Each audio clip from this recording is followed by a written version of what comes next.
Hey guys, Mosa here, and today I'm bringing you my Week 9 Sunday Night Football prediction between the Minnesota Vikings and the Indianapolis Colts.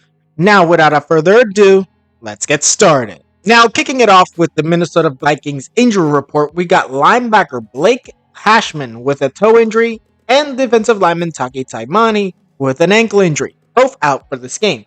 Then moving on to corner Caleb Evans, I think it is, and he has a hip injury, along with offensive lineman Dalton Risner, who has a back injury, both questionable for this game. Then on to TJ Hawkinson, tight end with a knee injury, safety Theo Jackson with a hand injury, tight end Josh Oliver with a wrist injury, and tackle David Kessenberry with a knee injury. Now, when it comes to the defense, that is where the Vikings are mostly hampered on, especially on the injury report, obviously. But do not count out the offense injuries as well. Like, you got guys like TJ Hawkinson and Josh Oliver coming from injuries to their hands and knees. And then you got players like Cashman and Tymon who are out, obviously, on the defensive side. You got Dalton Risner, who could not play maybe in this game, but I do believe he will play. Evans will also, I believe he will play as well. Honestly, I'm thinking that the Minnesota Vikings offense will do just fine, although maybe a little bit less than they would be.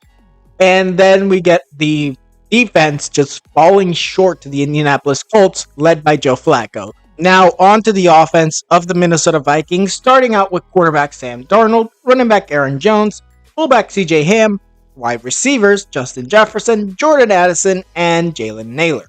Then tight end TJ Hawkinson, left tackle Cam Robinson, then left guard Dalton Risner, and if he cannot go, Blake Brendel. It's either Brendel or Brandel. I'm not really sure right now, but he'll be the one taking over for Reisner, and if he does not play, obviously. Then we got center Garrett Bradbury, right guard Ed Ingram, Brian O'Neill, right tackle. Now, the offensive line will most likely be the weakest part of the offense right now. So, hopefully for them, Aaron Jones can run it up the middle with no issues. Then we get on to the receiving core. Obviously, Jordan Addison and Jefferson are the two top receivers, so they'll be good on the receiving game. TJ Hawkinson's also there for the short passes. But other than that, it's really up for grabs in Minnesota because, to be honest, Sam Darnold has not been doing good things for the Minnesota Vikings, or at least not good enough. When it comes down to it, the Vikings went from being undefeated to now third in the division. Now, depending on what happens in Green Bay and obviously Detroit, that might be all the way down to fourth because of Chicago specifically. But in the end, when it comes down to it, we're also seeing a little bit of worry because Sam Darnold obviously is not the future. That is JJ McCarthy. But Sam Darnold, if he cannot do something quickly for the Minnesota Vikings, he might not have a job in 2025. And the Minnesota Vikings, hopefully for them, they can do good and win this game. Now, on to the defense of the Minnesota Vikings, starting with defensive ends Jerry Tillery and Jonathan Bullard. Nose tackle Harrison Phillips, weak side linebacker Jonathan Greenard. Then we get inside linebackers Ivan Pace Jr. and Kamu Greer-Hill, I think it's how you say it. They'll be coming in for an injured Blake Cashman. Then moving on to strong side linebacker Andrew Van Ginkel. Then cornerback Stephon Gilmore and Shaquille Griffin. Byron Murphy Jr. at nickelback. Cameron Byam at free safety. And Harrison Smith and strong safety. Now, when it comes down to it, this defense will be a little bit hampered, obviously, without Taki Taimani and Blake Cashman. Mostly Cashman. But in the end, Tillery and Bullard, they're two good defensive ends. When it comes to Greenard, I trust him. Pace as well. And Van Ginkel, I'm a little bit iffy on at the moment. And Stephon Gilmore obviously has taken a step back. And Shaquille Griffin, not the same guy that he used to be. And then we get Byron Murphy, which is okay. Cameron Byron as well. And Harrison Smith, he's an okay guy. They got an okay defense, in my opinion. And to be honest, this okay defense might actually need to work a little bit harder to defeat the Joe Flacco-led Indianapolis Colts. Now, on to the injury report of the Indianapolis Colts, starting with tackle Brenhard Ryman, who is out with a concussion. Then on to defensive end Kwity Paye with a hamstring injury. He is questionable. And then we move on to defensive end Jannard Avery with a foot injury. Wide receiver Josh Downs with a toe injury. Center Ryan Kelly with a calf injury. Defensive back Chris Lamons with a finger injury. Wide receiver Michael Pittman with a back injury. Quarterback Anthony Richardson with a shoulder and wrist injury.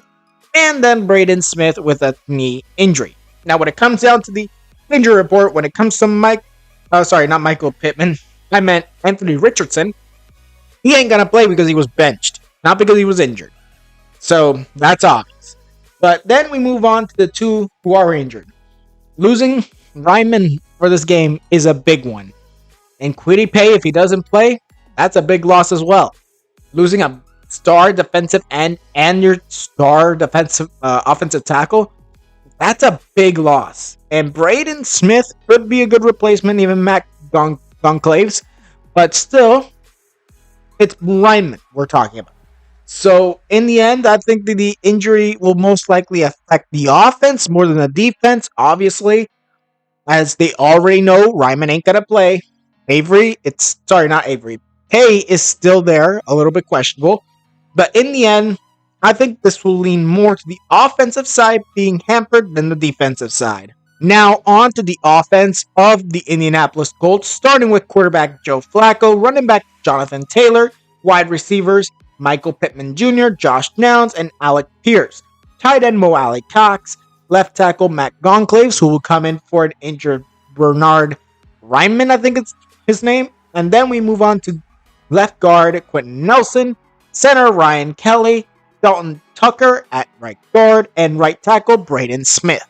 Now, when it comes to this offensive line, I'm okay with it, but a little bit on that left side without Ryman, so we're going to have a little bit of a problem with Joe Flacco. He's not a mobile quarterback, so he's going to have to worry about his left side, his blind side.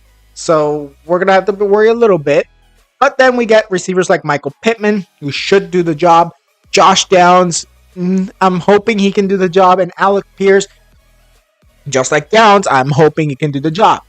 Jonathan Taylor, obviously a very good running back, but not very consistent. So I'm not that big on him right now. And obviously Joe Flacco, veteran quarterback, led the Browns to victory last year and led them to the playoffs. So realistically, I'm trusting Joe Flacco to lead this team in the way he leads Cleveland last year and sort of this year when he came in for an injured Anthony Richardson. In the end, the offense is going to run sort of smoothly. It all really depends if that offensive line on the left side specifically can hold.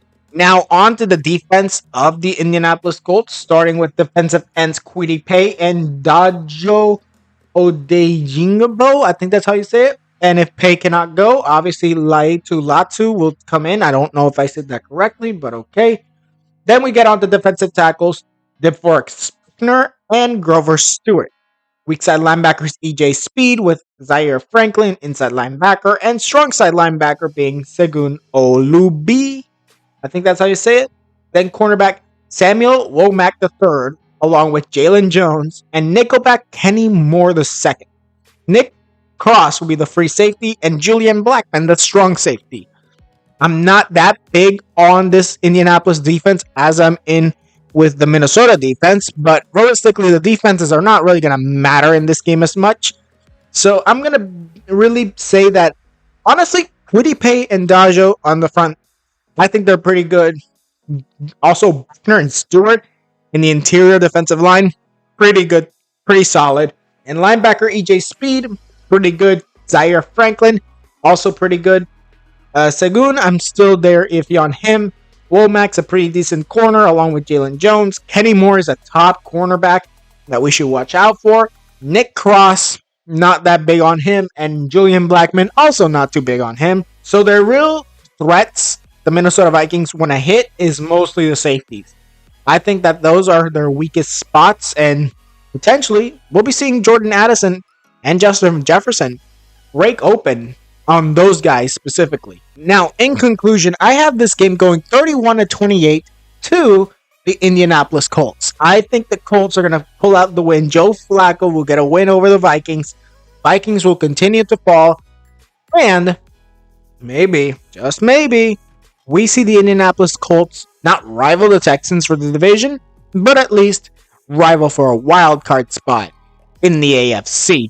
And honestly, that's something that could happen pretty soon. Now that was it for this video. Tell me what you guys think in the comments below. Tweet me any video ideas. Also tell me down in the comments below, who do you think will win and who do you think will lose? Tell me down in the comments below.